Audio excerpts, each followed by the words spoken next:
If you're in real estate and you're thinking about starting a podcast or you have a podcast, this video is for you. As an experienced host and consistent guest, I've learned a lot over the last few years, and I would love to instill this knowledge upon you. I'm going to give you a couple reasons why you should start a podcast or why you shouldn't, best practices, what works, what doesn't, and some of my mistakes that you can learn from. So if you like the sound of that, please throw this video a like and subscribe to the channel because that is the best way to show your support and is the only thing that brings me happiness. First, before you start a podcast, it is important to set your expectations and determine your target audience.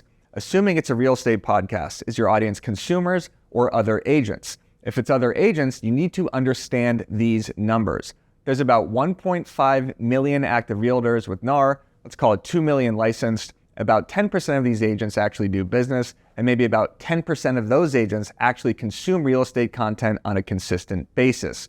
So about 20,000 agents are actively looking to listen to other real estate podcasts, which is an incredibly small pool to work with. Now, did I pull some of these numbers out of my ass? Yes, but doing this for a couple of years now and analyzing our metrics, I think it's actually pretty accurate. So my point is, you're probably not going to get tens of thousands of views and listens per episode interviewing other agents, especially if you don't have a built-in audience to begin with.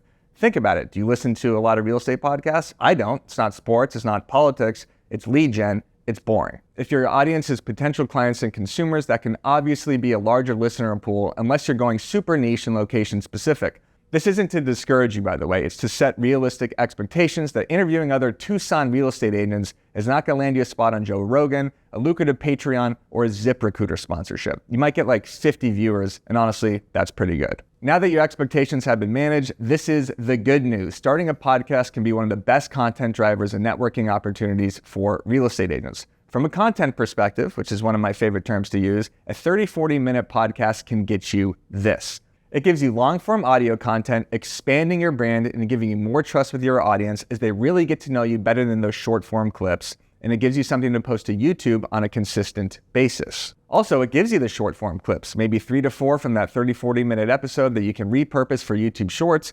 Facebook, Reels, and TikTok, giving you non-stop content. It gives you something to send to your database. It improves your skills as a talker and a communicator and your ability to think on your feet. It helps you learn as you research guests and topics.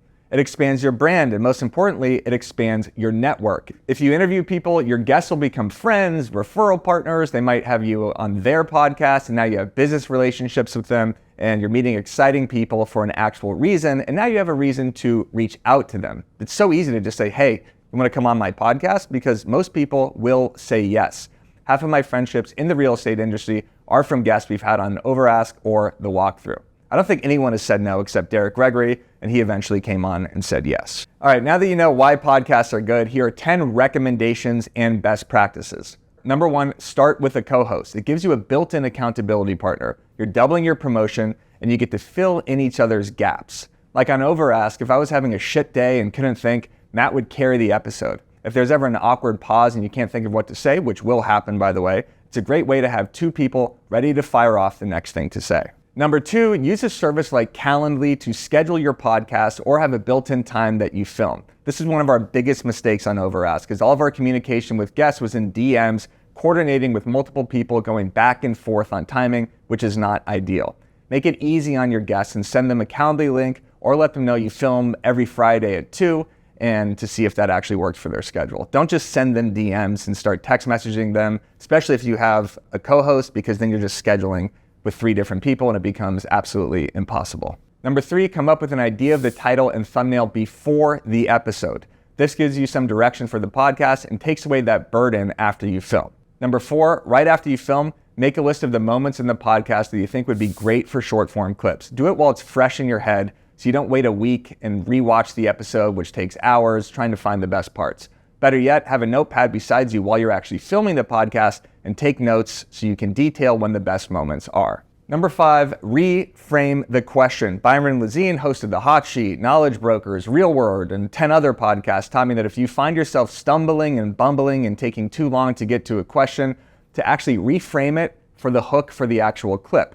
For example, if I'm interviewing another realtor and I say something like, so on those times you were door knocking the doors in the neighborhood to get leads, what were some of the things that happened? I would stop myself and say, hey, What's the craziest thing that's happened to you while you door knocked? Because that's a great hook for a clip, and that stumbling and bubbling question is horrible for short form. Number 6, if you have guests, research them and make them feel good. Pump them up. They are taking the time out of their day for your content. So be respectful before, during, and after the podcast. Show up on time, research your guests, and make them feel good while they're filming the episode with you. Number 7, send them a note beforehand to have fast internet, have headphones, and a microphone. If they don't, this encourages your guests to get to a spot in order for them to film the best quality podcast, because the quality of the video and most importantly, the audio matters. You don't want them just talking into that computer mic because it sounds like shit. Number 8, it might be good to start your podcast in seasons. Don't tell people that you're gonna do it every week and make a big insufferable announcement about it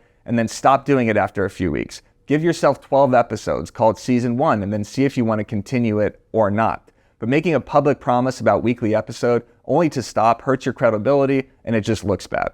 Number 9, if you can, do it in person. With podcasts over Zoom or StreamYard or Zencaster or whatever you're using, there will always be technical difficulties with upload time and lag, and it throws off your chemistry. If you can get people in studio, it's so much better and it's so much smoother. And finally, after the podcast is done, thank your guests. Send them a note or an email or a message, whatever, telling them that the podcast is going to be out, giving them access to your clips or promotional material so that they can help push the episode. Do a little collab post if it makes sense, because your guests will likely be excited that they were on your podcast. Speaking of reviews, if you like this deep dive into podcasting, please let me know in the comments. Throw this video a like and subscribe to the channel, because we deliver content on here every single week to provide value for you, to help you build your brand and sell more homes. By the way, we do an entire deep dive into podcasting on BAMX, our membership platform. We have monthly courses, interactive live streams, and a private Facebook community for other real estate professionals that want to grow their brand and sell more homes. There's a link down in the description. Use code MARKETING for 10% off. If you like this video and you want to see more on Instagram marketing, check out this video right here. It crushes.